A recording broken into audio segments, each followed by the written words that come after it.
ಮಂಗಗಳ ಕಾಟಕ್ಕೆ ಮನೆಯಿಂದ ಆಚೆ ಬರಲು ಜನ ಹಿಂದೇಟು ಹಾಕ್ತಾ ಇದ್ದಾರೆ. ಊರಿನಲ್ಲಿ ಟ್ರ್ಯಾಕ್ಟರ್ ಡ್ರೈವರ್ನ ಕಂಡ್ರೆ ಮಂಗಗಳು ಡೆಡ್ಲಿ ಅಟ್ಯಾಕ್ ಮಾಡ್ತಾ ಇದೆ.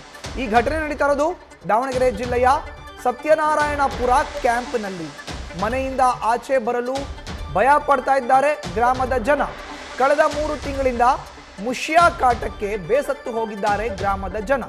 ಸತ್ಯನಾರಾಯಣಪುರ ಗ್ರಾಮದ ಜನರು ಬೇಸತ್ತು ಹೋಗಿದ್ದಾರೆ. ದೊಡ್ಡ ಕಷ್ಟ ಆಗ್ಬಿಡತ್ತೆ. ಏನು ಭಾಳ ಇಲ್ಲಿವರೆಗೆ ಒಂದು 7 ಜನಕ್ಕೆ ಕಚ್ಚಿಬಿಡತ್ತೆ. ಟ್ಯಾಕ್ಟ್ರಿ ತಗೊಂಡು ರೈತರು ಓಡಾಡೋದ ಕಷ್ಟ ಆಗ್ಬಿಡತ್ತೆ. ಇಲ್ಲಿ ಟ್ಯಾಕ್ಟ್ರಿ ತಗೊಂಡು ಹೋಗ್ಬೇಕಾದ್ರೆ 4 ಲಕ್ಷ ಕಣಗ ತಗೊಂಡು ಹಿಡ್ಕೊಂಡು ಓಡೋವಂಥ ಪರಿಸ್ಥಿತಿ ಉದ್ಭವ ಆಗೈತೆ ಇಲ್ಲಿ.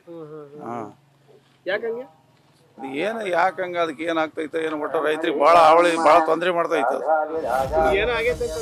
ಅದೇ ಒಂದು 8 ಬಲಿಗೆ ಬಿದ್ದದವ್ರಿಗೆ ಹಾಸ್ಪಿಟಲ್ ತೋರ್ಸ್ಕೊಂಡು ಹೋದವಿ.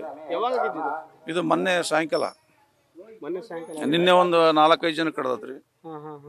ಅದೇನು ಟ್ಯಾಕ್ಟ್ರಿ ತಗೊಂಡು ಓಡೋದ ಕಷ್ಟ ಆಗ್ಬಿಡತ್ತೆ. ಇಲ್ಲಿ ಬೈಕ್ನವ್ರನ್ನು ಟ್ಯಾಕ್ಟರ್ನು ಓಡಕ್ಕೆ ಎದುರ್ತದ ಗ್ರಾಮದ ಜನಗಳು. ಸಣ್ಣ ಹುಡುಗ ಸ್ಕೂಲ್ ಮಕ್ಕಳಿಗೂ ಭಾಳ ತೊಂದರೆ ಆಗ್ತೈತೆ. ಅವು ಎದುರು ಸ್ಕೂಲ್ಗೆ ಬರ್ತಾ ಇಲ್ಲ. ನಮ್ಮ ಶಾಲೆಯಲ್ಲೂ ಮಂಗದ ಹಾವಳಿ ತುಂಬಾನೇ ಇದೆ. ಯಾವಾಗ ನೋಡು ಮಂಗಗಳು ಫೀಲ್ಡ್ ಒಳಗೆ ಮರಗಳಲ್ಲಿ ಬರ್ತವೆ, ಕ್ಲಾಸ್ ರೂಮ್ ಒಳಗೆ ಬರ್ತವೆ. ಅವ ನಮ್ಮ ಮಕ್ಕಳು ಎದುರಿ ಕ್ಲಾಸ್ ರೂಮಿಂದ ಹೊರಗೆ ಬರಲ್ಲ. ಅವ ನಾವು ಕೋಲ್ ಹಿಡ್ಕೊಂಡು ಮಂಗನೆಲ್ಲ ಓಡಿಸಾಡಿದ್ಮೇಲೆ ಬರ್ತಾವ ಮಕ್ಕಳು ಹೊರ ಬರ್ತಾರೆ. ಮಕ್ಕಳು ಇದಕ್ಕೆ ಹೋಗ್ಬೇಕಾಗಿರುತ್ತೆ, ವಾಶ್ರೂಮಿಗೆ, ಯೂರಿನ್ ಪಾಸ್. ಅಂತ ಟೈಮ್ನಲ್ಲಿ ಮಕ್ಕಳು ಹೋಗಕ್ಕೆ ಹೆದರ್ತಾರೆ. ಹೊರಗಡೆ ಹೋಗಕ್ಕೆ ಹೆದರ್ತಾರೆ. ಸ್ಕೂಲಿಗೆ ಬಂದ್ರೆ ತಂದೆ ಕರ್ಕೊಂಡ್ ಬಂದ್ಬಿಡ್ಬೇಕಿಲ್ಲ. ಪೇರೆಂಟ್ಸ್ ಸಾಮಾನ್ಯ ಕರ್ಕೊಂಡ್ ಬರ್ತಾರೆ.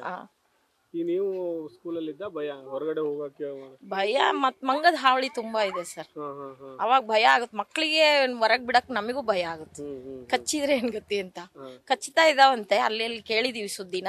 ಸದ್ಯ ನಮ್ ಶಾಲೆಯಲ್ಲಿ ಯಾರಿಗೂ ಕಚ್ಚಿಲ್ಲ. ಕಚ್ಚಲಿಲ್ದಂಗೆ ನೋಡ್ಕೋಬೇಕಲ್ಲ, ಹಂಗಾಗಿ ನಾವು ಎದುರಿ ಒಳಗೆ ಇಟ್ಕೊಂಡಿರ್ತೀವಿ ಮಕ್ಳು. ನ್ಯೂಸ್ ಫಸ್ಟ್ ನಿರ್ಭೀತಿಯಿಂದ ನಿಮ್ಮ ಪರವಾಗಿ.